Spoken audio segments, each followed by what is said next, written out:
continuación realizaré la lectura del libro Piense y hágase rico de Napoleón Hill. Capítulo 1. Los pensamientos son cosas. El hombre que pensó en la manera de asociarse con Thomas Alva Edison. Desde luego los pensamientos son cosas. Son muy poderosas cuando se combinan con la exactitud del propósito, la perseverancia y el imperio deseo de convertirlos en riqueza, en otros objetos materiales. Hace algunos años, Edwin Barnes descubrió lo cierto que es lo que los hombres realmente pensaban y se hacen ricos. Su descubrimiento no surgió de pronto, sino que fue apareciendo poco a poco, esperando por un ferviente deseo de llegar a ser socio de gran Edison. Una de las características principales del deseo de Barnes es que tenía total determinación, quería trabajar con Edison, no para él. Observe en detenimiento la descripción de cómo fue convirtiendo su deseo en realidad y tendrá una mejor comprensión de los principios que conducen a la riqueza. Cuando apareció por primera vez en su mente, Barnes no estaba en posición de actuar según este deseo o impulso del pensamiento. Dos obstáculos se interponían en su camino. No conocía a Edison y no tenía bastante dinero para pagarse el pasaje de tren hasta Orange, New Jersey. Estas dificultades hubieran bastado para desanimar la mayoría de los hombres en el intento de llevar a cabo el deseo, pero el suyo no era extraordinario. El inventor y el vagabundo. Barnes se presentó en el laboratorio de Edison y anunció que había ido a hacer negocios con el inventor. Hablando de su primer encuentro con Barnes, Edison comentaba años más tarde: estaba de pie ante mí, con la apariencia de un vagabundo, pero habría algo en su expresión que transmitía el efecto de que estaba diciendo a conseguir lo que se había propuesto. Yo había aprendido, tras años de experiencia, que cuando un hombre desea algo tan imperiosamente que está dispuesto a apostar todo su futuro en una sola carta para conseguirlo, tiene asegurado el triunfo. Le di la oportunidad que me pedía porque vi que él estaba decidido a no ceder hasta obtener el éxito. Los hechos posteriores demostraron que no hubo error.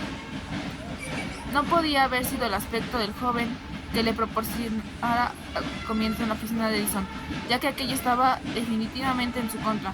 Lo importante era que él lo pensaba. Barnes no consiguió una asociación con Edison en su primera entrevista. Obtuvo la oportunidad de trabajar en el despacho de Edison por un salario insignificante. Transcurrieron los meses. En apariencia nada había sucedido para que se aproximase al considerado objetivo que Barnes tenía en mente con su propósito inicial y decidido. Pero algo importante estaba sosteniendo en el pensamiento de Barnes. Intensificaba constantemente su deseo de convertirse en socio de Edison.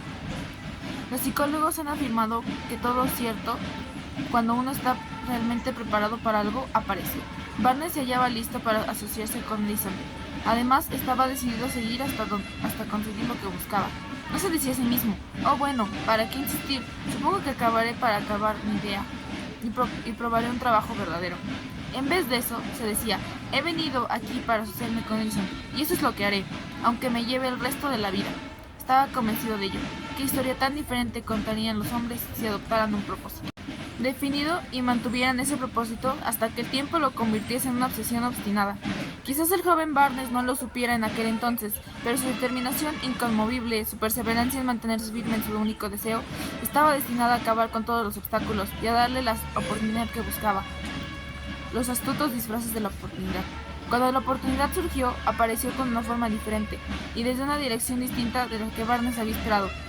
Ese es uno de los trucos de la oportunidad.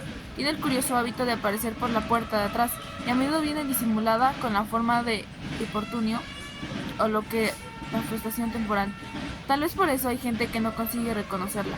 Edison acababa de perfeccionar un nuevo invento, conocido en aquella época como máquina de dictar de Edison. Sus vendedores no mostraban entusiasmo por este aparato. No confiaban en que pudiera vender sin grandes esfuerzos. Barnes vio su oportunidad que se había colocado directamente oculta en una esquina estrambótica, que no interesaba más que Barnes al inventor. Barnes supo que podría vender la máquina de editar de Edison. Se lo surgió a este y de inmediato obtuvo su oportunidad. Vendió la máquina. En realidad lo hizo con tanto éxito que Edison le dio un contrato para distribuirla y venderla por toda la nación. A partir de aquella asociación, Barnes se hizo rico, pero también consiguió algo mucho más importante. Demostró que uno realmente puede pensar y hacerse rico. No tengo forma de saber cuánto dinero en efectivo reportó Barnes. su deseo.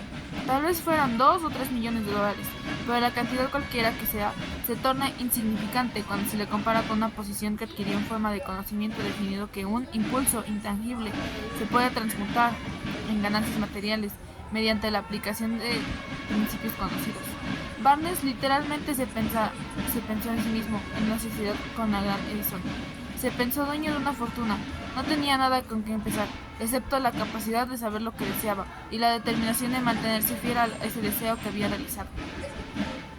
A casi un metro del oro. Una de las causas más comunes del fracaso es el hábito de abandonar cuando uno se presa de una frustración temporal. Todos somos culpables de este error en un momento u otro. Un tío de R.U. Darby y fue preso de la fiebre del oro, en los días que era una fiebre endémica, y se fue al oeste a cavar para hacerse rico. Nunca había escuchado que se ha extraído más oro de los pensamientos de los hombres que el que ha sacado de la tierra. Obtuvo una licencia y se fue a trabajar con pico y pala. Después de varios meses de trabajo, fue recompensado con el descubrimiento brillante material. Necesitaba maquinaria para extraer el mineral de la superficie. Con discreción cubrió la mina. Volvió sobre sus pasos en el hogar de Wilsamur, Maryland, y le habló de sus parientes y sus vecinos de los hallazgos. Todos reunieron el dinero necesario para la maquinaria y la enviaron a la mina. Darby y su tío volvieron a trabajar en ella. Extrajeron el primer carro de material y lo enviaron a un fundidor. Las utilidades demostraron que poseían una de las minas más ricas del Colorado. Con unos pocos carros más de mineral, saldarían todas las deudas, entonces empezarían a ganar dinero en grande. Hacia abajo iban los taladros, hacia arriba iban las esperanzas de Darby y su tío. Entonces sucedió algo. El filón de material brillante desapareció. Habían llegado al final del arco iris y la olla de oro no estaba ahí. Perforaron un desesperado intento para volver a intentar la veta, pero fue en vano. Finalmente decidieron abandonar. Vendieron la maquinaria a un chatarrero por unos pocos centenares de dólares. Tomaron el tren de vuelta a casa. El chatarrero llamó a un ingeniero de minas para que mirara la mina y hiciera un poco de cálculo. El ingeniero informó que el proyecto había fracasado porque los dueños no estaban familiarizados con las líneas de falla. Sus cálculos indicaban que la veta reaparecía casi a un metro de donde Darby había dejado de perforar. Ahí fue precisamente donde encontrarlo. El chatarrero extrajo millones de dólares de mineral en aquella mina, porque supo buscar el asesoramiento de un experto antes de darse por vencido. Nunca me detendré porque los hombres dirán que no. Mucho tiempo después, el señor Darby se recuperó sobradamente de su pérdida. Cuando descubrió que el deseo se puede transmutar en oro, eso le ocurrió después de que ingresara en el negocio a la venta de seguros de vida, recordando que había perdido una inmensa forma de haber dejado de perforar casi un metro de oro. Darby aprovechó esta experiencia en el trabajo que había elegido, con el sencillo método de decirse a sí mismo: me mantuve a casi un metro del oro, pero nunca me detendré porque me digan que no, cuando les pida que compren un seguro. Darby se convirtió en uno de los pocos hombres que venden $1 millón anuales de seguros. Su tenacia se la debía a la lección que había aprendido de rendirse en el negocio de la mina de oro. Antes de que el éxito aparezca en la vida de cualquier hombre, es seguro que éste encontrará muchas frustraciones temporales y tal vez con algún fracaso. Cuando la frustración se adueña del hombre, lo más fácil y más lógico puede ser es abandonar, pero que la mayoría de los hombres hace. Más de 500 de los hombres más prósperos de Estados Unidos le han dicho que la frustración se había apoderado de ellos. El fracaso es un embustero que, con agudo sentido de ironía y astucia, se deleita en hacernos tropezar cuando el éxito es casi nuestro alcance. Una lección de perseverancia de 50 centavos. Poco después de que Darby se doctorase en la Universidad de los Golpes Fuertes y decidiera aprovechar la experiencia del asunto de la mina de oro, tuvo la buena fortuna de una presente ocasión que le demostró que no necesariamente significa no. Una tarde ayudaba a su tío a moler trigo en un viejo molino. Este se dirigía a una granja grande, donde vivían cierto número de granjeros arrendatarios de color. La puerta se abrió silenciosamente y una niña, hija de los arrendatados, entró y se situó junto a la puerta. El tío levantó la vista, miró a la niña y gritó con aspereza: ¿qué quieres? Mi mamá dice que le mande 50 centavos, respondió sumisa a la niña. Ni hablar, replicó el tío. Ahora vete a tu casa. Señor, dijo la niña, pero no se movió. El tío siguió con su trabajo tan preocupado que prestó su atención a la niña y se dio cuenta de que no había marchado. Cuando volvió a levantar la mirada, la vio parada y gritó: He dicho que te vayas a tu casa. Ahora márchate o te daré una paliza. Sí, señor, dijo la niña, pero siguió inmóvil. El tío dejó caer un saco de grano que estaba por echar en la tolva del molino. Cogió la duela de un barril y empezó a acercarse a la niña con una expresión en su rostro que indicaba problemas. Darby contuvo el aliento. Estaba seguro de hallarse a punto de presenciar una agresión. Sabía que su tío tenía un temperamento feroz. Cuando su tío llegó donde estaba la niña, ella le dio un rápido paso al frente y le miró a los ojos y gritó con todas sus fuerzas: «Mi mamá necesita esos 50 centavos». El tío se detuvo, la miró unos instantes y luego lentamente la duela de barril a un lado. Se metió la mano en el bolsillo, sacó $medio y se lo dio a la niña. Ella cogió el dinero y se encaminó despacio hacia donde la puerta, sin quitar los ojos del hombre que acababa de vencer. Después de que la niña se hubo marchado, el tío se sentó en una caja y permaneció mirando por la ventana durante más de 10 minutos. Estaba reflexionando, sorprendido sobre la derrota que acababa de sufrir. Darby también se hallaba pensativo. Esa era la primera vez que habían visto una criatura de color dominar a un adulto blanco. ¿Cómo lo había hecho? ¿Qué le había ocurrido a su tío para que pudiera, con su ferocidad, se volviera tan dócil como cordero? ¿Qué extraño poder había empleado esa niña para hacerse dueña de la situación? Esas y otras preguntas similares destellaban en la mente de Darby, pero no halló las respuestas hasta muchos años después, cuando me relató la historia. Curiosamente, el relato de esa inusual experiencia la escuché en el viejo molino, el mismo sitio donde su tío recibió esta lección. El extraño poder de una niña. En aquel viejo molino polvoriento, el señor Darby me relató la historia del extraño difunto y terminó preguntándome: ¿cómo entiende esto? ¿Qué extraño poder tenía esa niña para dominar por completo a mi tío? La respuesta a estas preguntas la encontrará en los principios que se describen en este libro. La respuesta es categórica e incompleta. Contiene detalles e instrucciones suficientes para que cualquiera comprenda, aplique la misma fuerza con la que se encontró de forma accidental. Manténgase alerta y observará el extraño poder que acudió con la ayuda de la niña. Tendrá un atisbo de ese poder en el próximo capítulo. En alguna parte del libro encontrará una idea que aguzará sus poderes receptivos y podrá a su alcance su propio beneficio. Ese mismo poder resistirse, la comprensión de él puede aparecer ante usted en el primer capítulo, o tal vez surja su conciencia más adelante. Puede presentarse en forma de una sola idea. Quizás la encuentre en la naturaleza de un plan o en un propósito. Una vez más, puede hacerle volver sobre sus pasadas experiencias de frustración o fracaso para aportar alguna lección, mediante la cual usted recupere todo lo que había perdido de su fracaso. Después de haberle explicado al señor Darby el poder de la niña de color, había empleado, quizás sin saberlo, el paso enseguida de sus 30 años de experiencia en la venta de seguros de vida, y estuvo francamente de acuerdo con su éxito en ese campo se debía en gran parte a la lección que había aprendido de la pequeña. El señor Darby señaló: cada vez que un posible comprador trataba de deshacerse de mí sin comprar el seguro, yo visualizaba a la niña parada en el viejo molino con sus ojos desafiantes, y me decía a mí mismo: tengo que conseguir esta venta. La mejor parte de las ventas que ha sido gente que me ha dicho no. El señor Darby recordó su error de haberse tendido en un metro escaso del oro, pero me dijo: esa experiencia fue una bendición encubierta. Me enseñó a seguir insistiendo sin que importasen las dificultades. Y fue una lección que necesité aprender antes de poder tener éxito en cualquier campo. Esta historia del señor Darby y de su tío, de la niña y de la mina de oro, sin duda aceleran en centenares de hombres que se ganan la vida vendiendo seguros de vida. El autor desea ofrecer a todos aquellos la sugerencia de que Darby le debe a dos experiencias su capacidad para vender más de $1 millón anuales en seguros de vida. Las experiencias del señor Darby fueron bastante comunes y triviales, y sin embargo contienen que la respuesta a su destino de la vida. Por lo tanto, fueron tan importantes para él como para su propia vida. Sacó provecho de ellas porque las analizó y supo ver lo que le enseñaban. Pero, ¿qué hay del hombre que no tiene el tiempo ni la inclinación para estudiar el fracaso en busca del conocimiento que pueda conducirlo al éxito? ¿Dónde y cómo va a aprender del arte de convertir los fallos en escalones hacia la oportunidad? Para responder a estas preguntas se ha escrito este libro. Todo lo que usted necesita es una buena idea.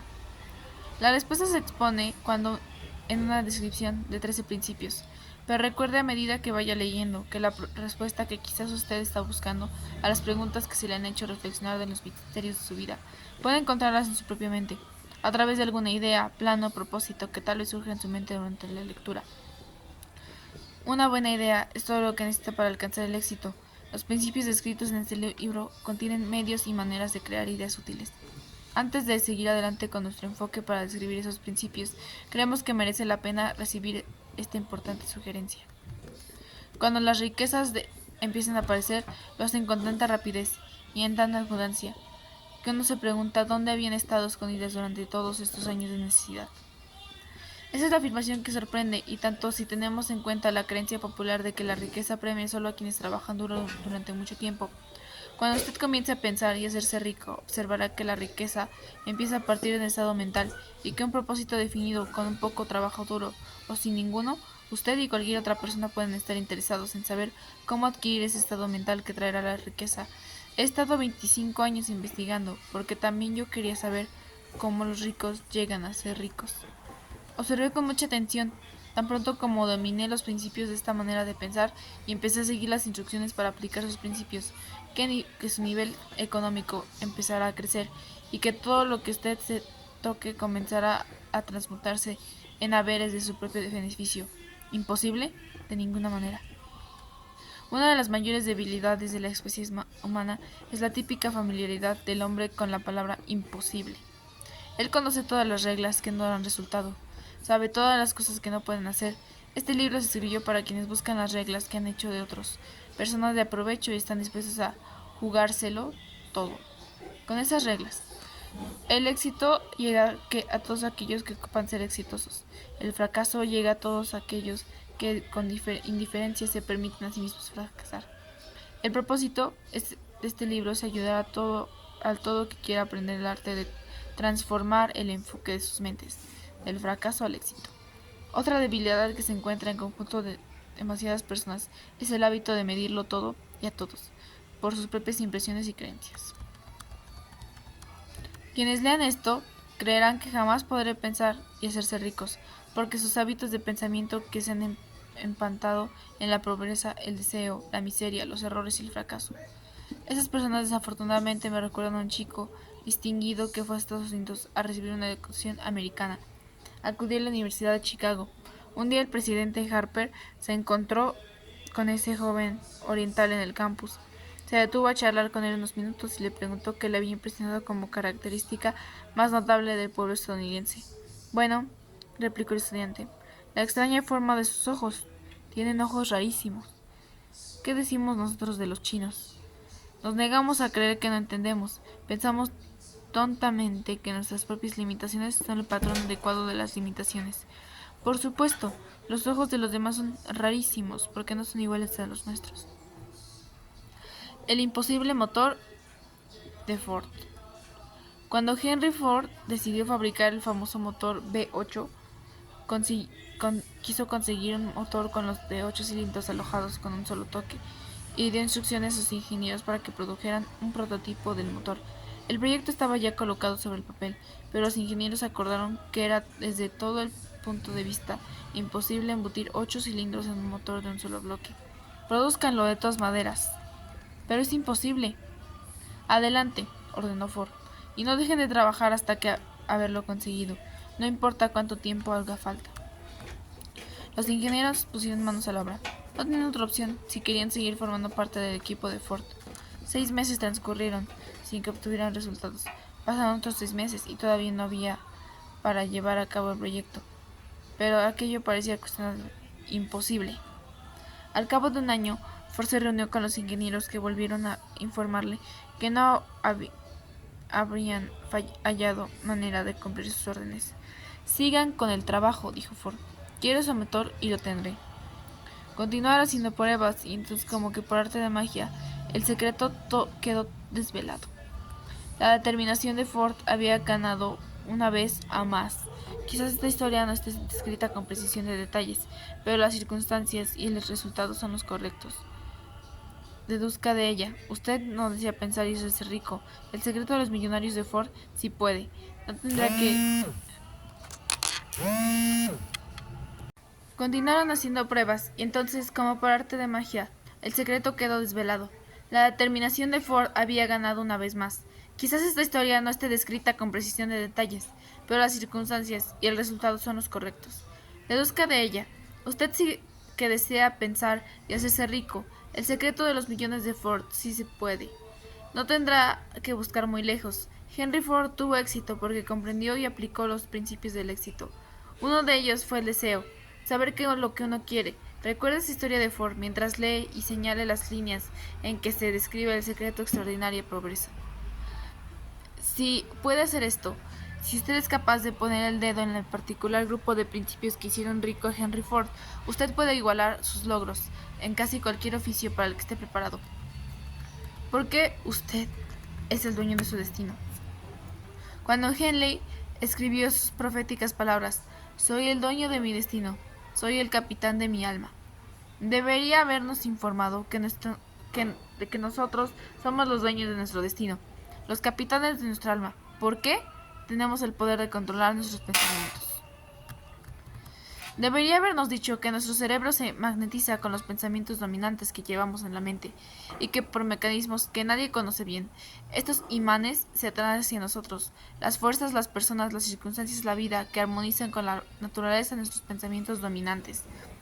Debería habernos dicho que antes de poder acumular riquezas en abundancia, tenemos que magnetizar nuestra mente con el intenso deseo de riqueza, que hemos de tomar conciencia de la riqueza hasta que el deseo por el dinero nos conduzca hasta planes definidos para adquirirlo.